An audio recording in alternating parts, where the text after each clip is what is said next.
Merci, monsieur le doyen, madame la directrice, mes chers collègues. Sbahir pour tous nos étudiants. Voilà, je suis en train de présenter le master de recherche de géophysique appliquée. Blay, est-ce que ma voix est claire, s'il vous plaît? Oui, elle est très claire. Oui, c'est bon, c'est bien. Donc, pour ce master de recherche en géophysique appliquée, je vais commencer par un historique. On va dire que, en fait, la Tunisie a connu son indépendance en 1956. L'université tunisienne a démarré en 1960 et il a fallu attendre 1993 pour qu'il y ait des enseignements de géophysique appliquée, en fait, sous forme de cours structurés. 27 ans après, on a eu le premier diplôme de géophysique en Tunisie. C'est un master professionnel et qui a duré jusqu'en 2015. Et là, on a constitué notre master de recherche qui est actuellement présenté. Alors, pour définir la géophysique, il faut dire que les sciences appliquées à la matière, ils sont au nombre de 4, c'est la géologie, la biologie, la chimie et les sciences physiques. Avec l'explosion des connaissances, on a pu accéder à des sciences connexes telles que la biochimie, c'est l'application de la chimie au monde vivant, la biophysique, c'est l'application des sciences physiques au monde vivant, la paléontologie qui permet en fait de connaître à partir de l'observation de l'actuel les fossiles, la vie passée. La géochimie, c'est l'application de la chimie à la Terre. La chimie physique et bien sûr la géophysique. Donc on peut dire que la géophysique, c'est en fait une science à part entière qui relie deux domaines connexes, qui sont le domaine de la géologie et le domaine des sciences physiques. C'est en fait l'application des méthodes et des connaissances des sciences physiques au monde de la géologie. Alors, qu'est-ce que c'est que les sciences de la Terre? C'est toutes ces sciences-là qui comprennent entre autres la géologie, la géophysique, la paléontologie, la géochimie et bien sûr toutes les sciences liées à la géologie. Alors, donc, pour parler de géophysique appliquée, on est appelé à parler de géologie et de physique, des sciences physiques, mais également de parler mathématiques, surtout la partie mathématiques appliquée, et d'informatique. Donc, si je prends le domaine de la géophysique, je suis appelé à connaître quelles sont les méthodes géophysiques qu'on peut appliquer aux sciences de la Terre. Alors, quelles sont les méthodes? Ça va être la sismique, qui est basée sur la propagation d'ondes, ondes qui va me ramener de l'information sur le sous-sol.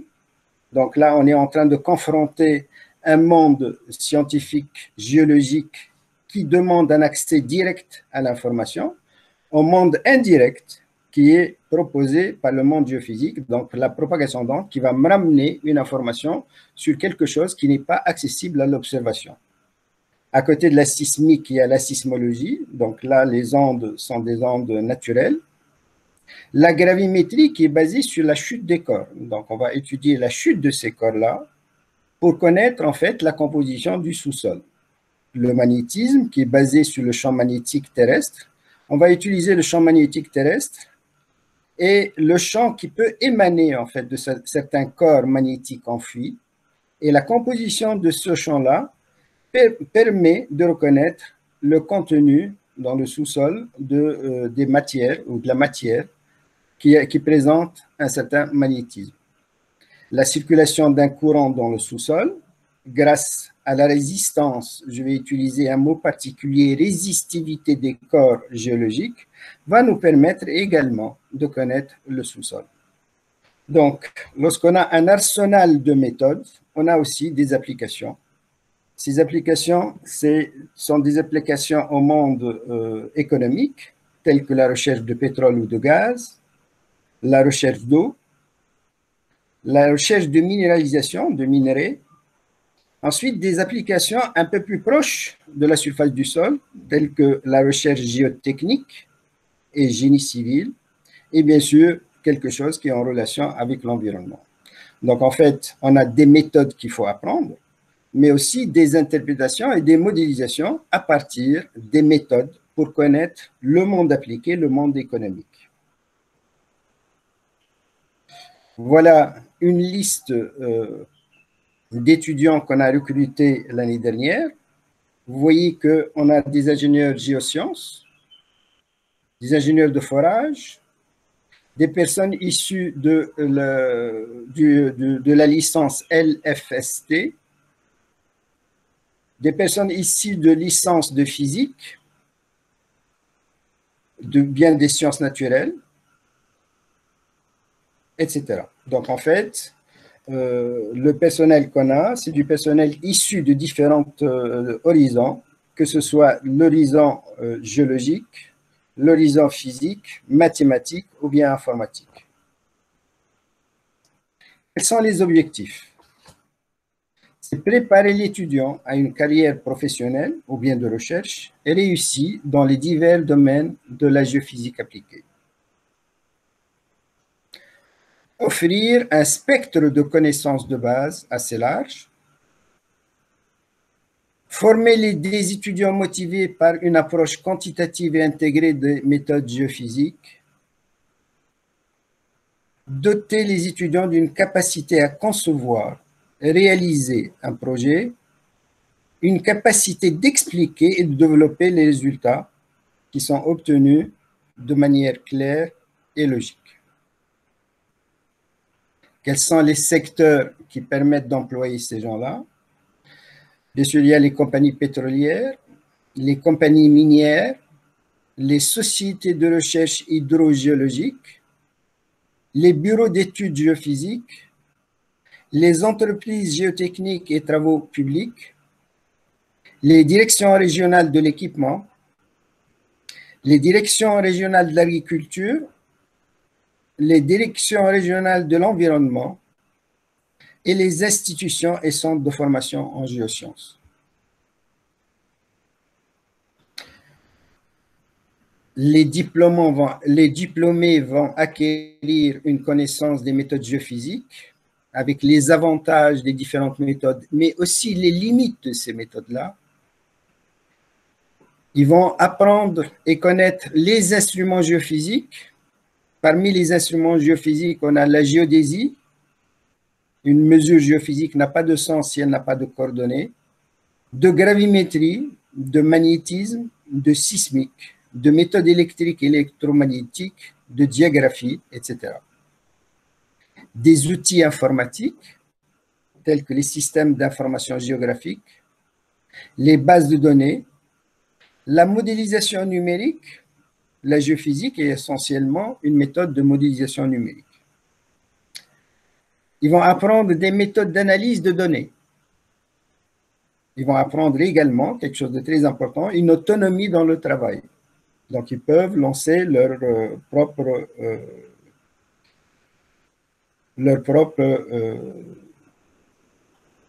projet. Une capacité de synthèse et de présentation. Après le diplôme, ils peuvent devenir des cadres responsables d'études, des cadres de recherche et de développement, des chefs de projet.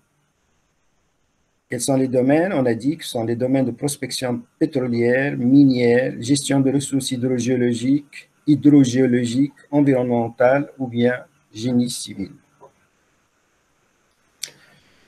On accepte entre 15 et 20 personnes par année. En fait, on vient de limiter à 15 personnes pour une raison simple, c'est on est en train d'axer notre formation sur l'excellence. On aimerait bien que les personnes, plus le nombre est réduit, mieux on peut former. Donc, on aimerait bien que les gens qui sortent de chez nous soient des gens qui sont bien armés en connaissances. Donc, les candidats proviennent de licences fondamentales telles que des sciences, licences de sciences de la Terre, Terre et univers, physique, etc. Les licences appliquées, géomatiques, Terre et environnement, géoressources et environnement. ingénieurs d'une manière générale, surtout géosciences, informatique, etc. Nos enseignants, les enseignants qui participent dans ce cursus, sont des universitaires de différentes institutions, telles que la Faculté des sciences de Tunis, de Bizerte, de Gabès, du CERT. Ce sont des géophysiciens et des non-géophysiciens. En fait, la géophysique n'est pas axée uniquement aux méthodes géophysiques, mais aussi toutes les méthodes dont a besoin la géophysique. Des non-universitaires qui appartiennent à l'État, qui travaillent au sein de l'État, ou bien dans le monde privé, et qui sont également des géophysiciens, ou bien des non-géophysiciens. Et de temps en temps, on fait appel à des conférenciers qui sont visiteurs en général en Tunisie et qui permettent en fait de faire profiter nos étudiants à leurs connaissances. Voilà une liste de différentes sociétés et institutions avec lesquelles on a toujours travaillé. Le cursus comprend 4 semestres, 3 semestres d'études et un 4e semestre qui permet en fait de faire d'écrire un mémoire, de rédiger un mémoire. Les 4 semestres comprennent, le premier semestre, c'est un semestre qui permet de faire une mise à niveau, de voir les outils et les fondements nécessaires pour la géophysique. Le second semestre est dédié aux méthodes géophysiques, avec les étapes d'acquisition, de traitement, mais aussi d'interprétation des données géophysiques. Le 3e semestre est un semestre qui est dédié pratiquement au terrain. Là, l'étudiant va voir les aspects pratiques et appliqués de la géophysique. Le 4e semestre, c'est le projet de fin d'études ou bien le mémoire de fin d'études du cursus. Quel est l'objectif du PFE ou bien du mémoire? Je garde PFE, mais en fait, il faut que je dise mémoire ici. C'est un PFE de 6 mois. Il faut dire qu'un semestre, ce n'est pas 6 mois. Au niveau de l'enseignement, c'est plutôt 4 mois et demi, mais on a l'habitude d'écrire 6 mois. Et ça permet deux choses. D'abord, d'introduire l'étudiant, de faire une immersion de l'étudiant dans la vie professionnelle.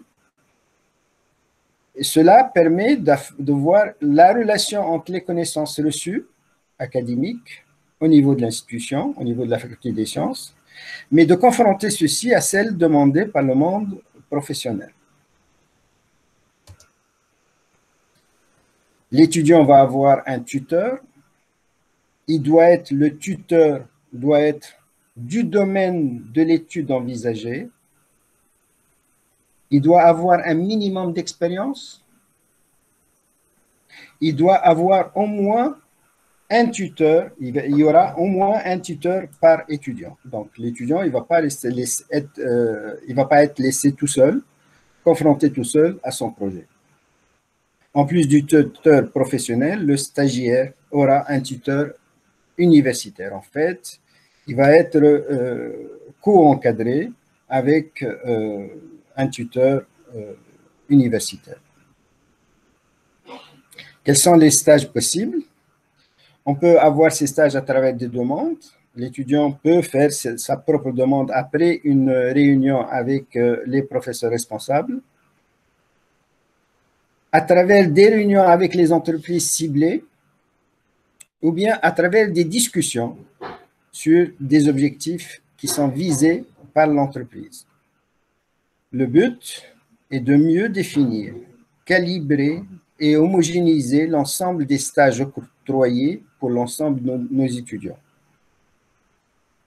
La définition du projet de stage est une étape très importante pour mieux évaluer à la fin les résultats obtenus. Le mémoire doit comprendre un aspect théorique aval en relation directe avec les objectifs visés par le travail, un aspect pratique relatif à la problématique qui lui a été confiée, et un aspect résultat et discussion des résultats ce qui permet de mettre en exergue l'apport effectif du candidat. La validation se fait par un jury.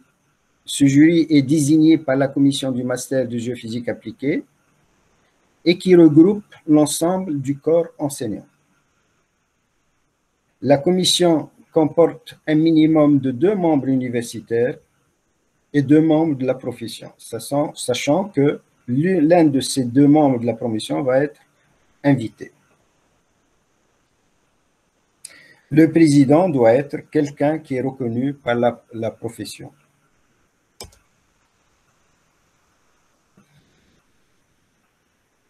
J'ai ici des suggestions que je vais passer outre. Voilà. Donc, je remercie tous nos étudiants pour avoir bien assisté à mon exposé et je suis prêt, si monsieur le doyen et madame la vice-doyenne le permet, à répondre aux questions qui peuvent